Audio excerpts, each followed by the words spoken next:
With me also is Dan Fatton. Do you want to say hello, Dan? Thank you, everybody, for calling in, and we're looking forward to working with you over the next few months.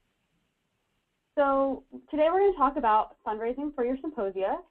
So the first thing we want to take a look at here is just sort of a general overview of getting external symposia sponsorship. So it's really important. We really want to encourage you to seek external funds for your symposia. So we're going to talk about the Phoenix meeting. So here we have the Phoenix brochure. Hopefully you've seen the full brochure. If you haven't, that's fine. It's available on the website. You can email me for copies. So getting external funding for your symposia from external organizations is really a win-win, both for you and for the organizations. You can get a lot more money to invite speakers and incentivize participation in your symposia, and the organizations get to fund research that's important to them. They can gain exposure to the meeting attendees, so it's really a win-win. So you'll notice here, and this is all available within the sponsorship brochure, that we have tiered benefits based on the level of money that is given. So just note that these benefits do differ from the benefits for general meeting sponsors. They're more tailored to suit what symposia companies who are sponsoring symposia might be looking for. So you'll see there's recognition in transactions, signage at the meeting. I also want to draw your attention to a new option we have this year, which is the symposia display. This is an add-on option. So if an organization is already sponsoring a symposia, they can add this on, and it's $500, and it means that they can put some literature, just a small literature display, within the main symposium room for that symposium. And so this is, again, just another way to help organizations get more exposure while at the same time getting you more funding for your symposium.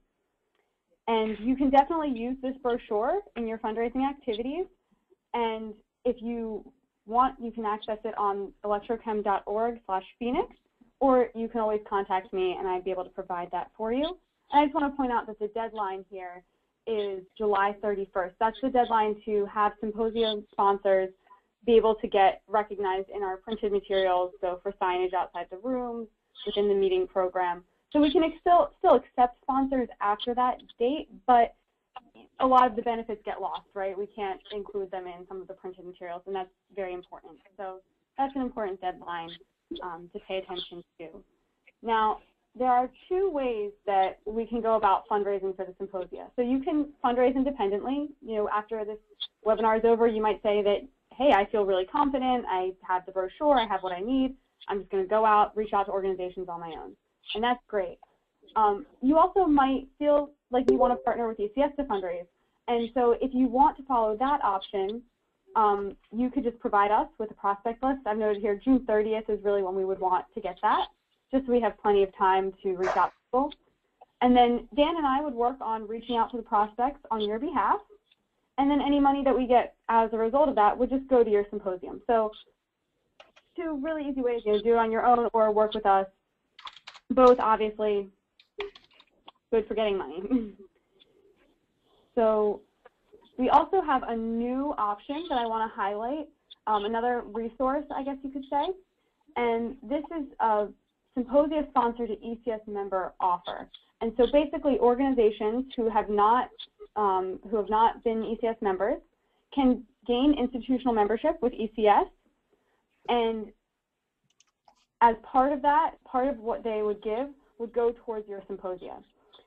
So you can see here we highlighted the different levels and the amounts and the benefits, and this is something that's relatively new. We started in Chicago. We also have a form letter that you would be able to fill in the information, the contact that you're reaching out to, the information about your symposium. And so if you're interested in that, and if you're interested in pursuing that option, you can contact me. We can just provide you with the letter and you can do it on your own, or if you want to provide us with your contact information, with the contact information for who you're seeking funding from, and we can reach out to them as well. Same deal. So, okay, now we've, say you successfully fundraised a bunch of money, so what are we going to do now? Well, we're going to allocate it. So there are a couple of different things you can use your money for. Travel grants and awarded memberships are probably the two most popular, but you can also give it towards division receptions, registration, or books, any of these things. So, and here's, oh, sorry about that. Goodness gracious. So, just here's a little example of what that looks like. You know, where the different money can go. As you can see, travel grants, registration waivers are very popular. The deadline to submit these is September 11th, so please make sure you complete what you want to do with your money by that deadline, and you contact me with that by that deadline. It's really important because people who are receiving support, you know, especially travel grants, they need to know in advance if they're getting the money or registration, whatever. They can get a little anxious if they haven't found out what the plan is. And the other important thing to remember is just provide the full names and email addresses for all support recipients. This guarantees, one, that, you know, we can make sure that we're contacting people in a timely way and that we're addressing them appropriately.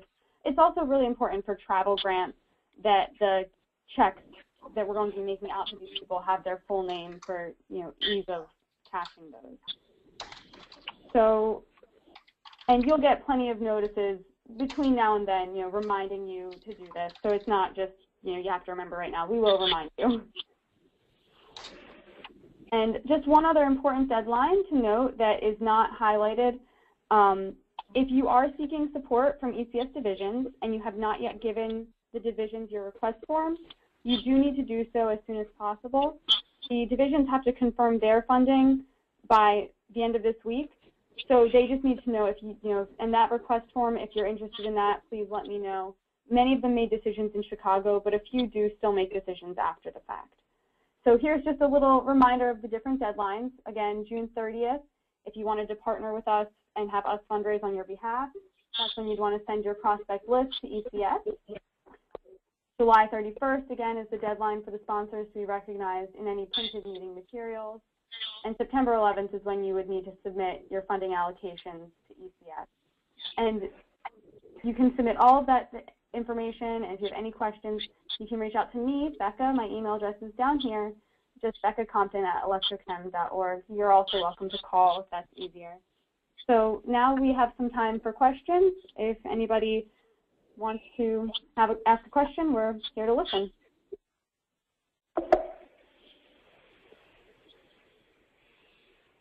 Yeah, hello, this is Chris Johnson from Argonne National Laboratory. I'm a Battery Division Vice Chair. Can you hear me? Yes, hello, Chris. Hello. So I came in a little bit late. Can I ask who's giving the presentation? Certainly. This is Becca Jensen Compton. I'm the Development Manager at ECS. Okay, great. And would you be the point of contact for basically what you presented in this work? Yes. Okay, great. Yeah, the battery division is certainly has capability to raise funds due to a lot of our industry contacts. So we'll probably follow, you know, what you provided. We have to follow what you provided in this information here. So can we access all this information at some point from you? Do we go to the website? Do we have a link or something? Certainly. So the Phoenix brochure and that information is all available on the website. The sponsorship, Symposia sponsors to ECS member letter, that's not available on the website. However, if you're interested, you can email me. I'll also be sending an email as a follow-up to this webinar, which we are recording, that will show you how to access that, and I can also include any of the documents mentioned in the webinar. I can attach to that. Okay. Well, I'll just basically follow up with you then by email. I didn't even see on your last slide it has all your contact information there. Okay. Oh. Awesome. Thank you so much. You're welcome. Thank you. Becca, this is Shirley Mun, also from Battery Division. Hello, Shirley. Hi, Becca. Yeah. So if we reach out to the sponsors by ourselves, do you prefer to be CC'd on the email? Yes, that would be, if you could copy us, that would be helpful. So that way we just know when we're in the loop. Yeah, my preference would be to, reach out to our industrial sponsors from myself, but then if you can do all the follow-up work about, processing the check and the paperwork, and that would be awesome. And that's what we're here for, is we're here to help with that. So definitely that would be a great way of going about it. Yeah, and then you can provide the template letter and in the Word file, I think, right? I worked a little bit with Dan on the template letter. Yeah. Okay.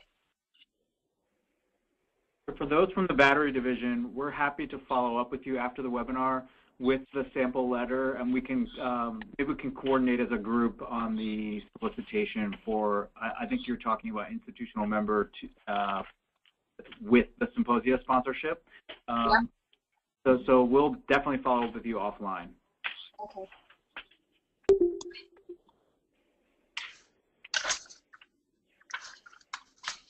Are there any other questions? No, none for me. Well done. Thank you. Thank you for joining us. Thanks for organizing this. Okay, well, this concludes the webinar. Thank you all for joining us. And if you have any questions, feel free to reach out to me. Have a great day. Thank you, Becca. Have a nice day, too. Okay, bye.